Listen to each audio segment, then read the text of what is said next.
एक समय की बात है।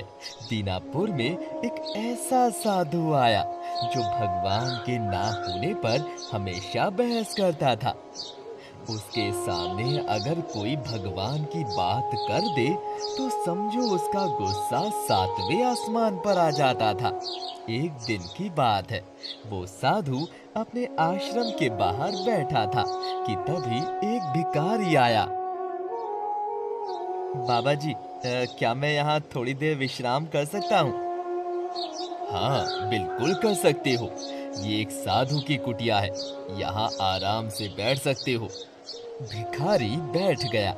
कुछ देर बैठने के बाद उसने आसमान की तरफ देखकर कहा, हे प्रभु, क्या आपने इस भक्त को भूखा ही रखोगे? सुबह से कुछ नहीं मिला है भीख में। इतने में वो साधु क्रोधित हो उठा और उस भिखारी के पास आकर बोला, अरे भिखारी, तू क्या अंधा है जो भगवान से पैसे मांग रहा है? तेरे हाथ पैर है ना, तो क्यों मांग रहा है? भगवान जैसी कोई चीज इस दुनिया में नहीं होती। वो सिर्फ बातें हैं, बातें। अगर भगवान होता तो आज तक मुझे दर्शन मिल गए होते। ये क्या कह रहे हो महात्मा? आप साधु होकर भगवान से इतनी घृणा क्यों कर रहे हो? भगवान की दृष्टि से ही तो ये दुनिया चल रही है। नाम मत लो मेरे सामने भगवान का।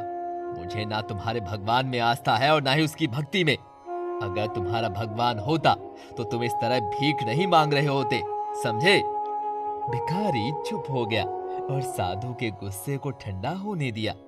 कुछ देर बाद जब वो साधु अपनी कुटिया से बाहर गया तो इस भिखारी ने कुटिया में जाकर देखा तो हैरान रह गया। उसकी कुटिया में भगवान की मूर्ति रस्सी से बंधी हुई थी। ये देखकर उसका दिल पिघल गया और बोला, हे भगवान, ये क्या है? आपको इस तरह से रस्सियों से बांध दिया इसने। तभी साधु आ गया और बोला, सावधान, अगर तुमने इस पत्थर की मूर्ति को रस्सी से खोलने की हिम्मत की। मगर महात्मा, ऐसा क्यों किया आपने? आखिर क्या वजह है इसकी? इसकी वजह ये खुद है। कुछ साल पहले ये कुटिया वीरान नहीं थी। यहाँ भी मेरा परिवार था। मेरी पत्नी थी, एक बेटा था। मेरी पत्नी और बेटे को गंभीर बीमारी लग गई, जिसकी दवा मुझे कहीं नहीं मिली। तब किसी ने मुझे बताया कि अगर मैं पहाड़ के उस तरफ से औषधि ले आऊं तो दोनों ठीक हो सकते हैं। मैंने वहां जाने का फैसला किया, लेकिन जब मैं जाने लगा तो मेरी पत्नी ने कहा, सुनो, आप इस तरह से जा रही हैं, हमारी देखभाल कौन करेगा? चिंता क्यों करती हो?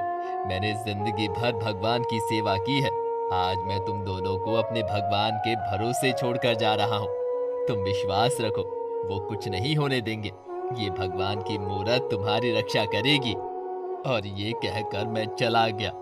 लेकिन जब वापस आया तो मेरी पत्नी और बच्चे को एक विषैले सांप ने डस लिया, जिससे दोनों की मौत हो गई।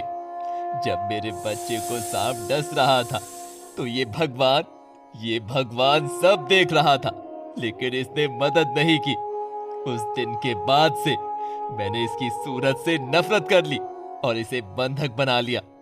जब तक ये जवाब नहीं देगा कि इसने उस दिन कुछ क्यों नहीं किया, तब तक ये ऐसे ही बंधा रहेगा, ऐसे ही। इधर स्वर्ग में जब साधु की बातों को भगवान ने सुना तो देवी माँ बोली, प्रभु, ये साधु तो आप पर बड़ा क्रोधित है। आखिर आपने इसकी मदद क्यों नहीं की उस दिन? इस रहस्य को आपने आज तक नहीं बताया। देवी, उसका भी समय आएगा और फिर चिंता करने की क्या बात है। वैसे भी मैं साधु के यहाँ बंधा तो पड़ा हूँ। उसके सवालों के जवाब उसे सही समय आने पर मिल जाएंगे। इधर साधु की बातों को सुनकर भिखारी बोला, महात्मा, इस तरह से क्रोधित होना ठीक नहीं। भगवान की मर्जी के आगे किसकी चली है? भगवान की मर्जी, भगवान की मर्जी, ये शब्द ने ही इंसान को अंधेरे में रखा है। सत्य यही है, सारे अपराध उसकी आंखों के सामने होते हैं, लेकिन वो कुछ नहीं करता। इसीलिए इस भगवान को मैंने बांध दिया है। ये खुद ही अपने आप को छुड़ा नहीं सकता, तो लोगों की क्या मदद करेगा? भिखारी ने मन में कहा, भगवान, इस साधु की आत्मा को जगा दीजिए। अगर आज इसकी आंखें नहीं खुली तो दुनिया का विश्वास आपसे उठ जाएगा।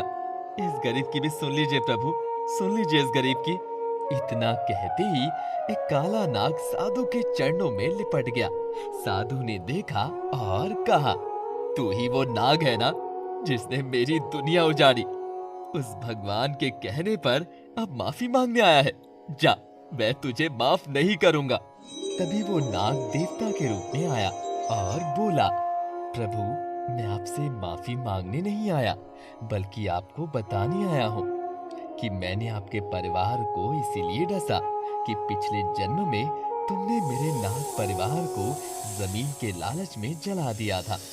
इसीलिए मैं उस जन्म से तुम्हारे परिवार को खोज रहा था और उस दिन मौका पाकर मैंने अपना बदला ले लिया। लेकिन उस भगवान ने मेरी मदद क्यों नहीं की? तभी भगवान प्रकट हुए और बोले, हे महात्मा, मैं बताता हूँ मैंने आपकी मदद क्यों नहीं की। मैं इस दुनिया को ये संदेश देना चाहता था कि लोग गलत काम करके मेरे नाम का सहारा ले लेते हैं और भूल जाते हैं कि अपने कर्मों का फल उन्हें भोगना ही पड़ता है, फिर वो चाहे साधु हो या आम इंसान। और इसी वजह से उस दिन तुम्हारी मदद का कोई कर्म नहीं बन रहा था, इसीलिए ये घटना हुई। भगवान की बातें सुनकर साधु को समझ आ गया था कि चोला साधु का पहनने से कर्म नहीं बदलते। उसने भगवान से माफी मांगी और नाग देवता से भी, और भगवान की मूरत को रस्सी से आजाद करके फिर से अपने आप को भगवान की भक्ति में लगा दिया।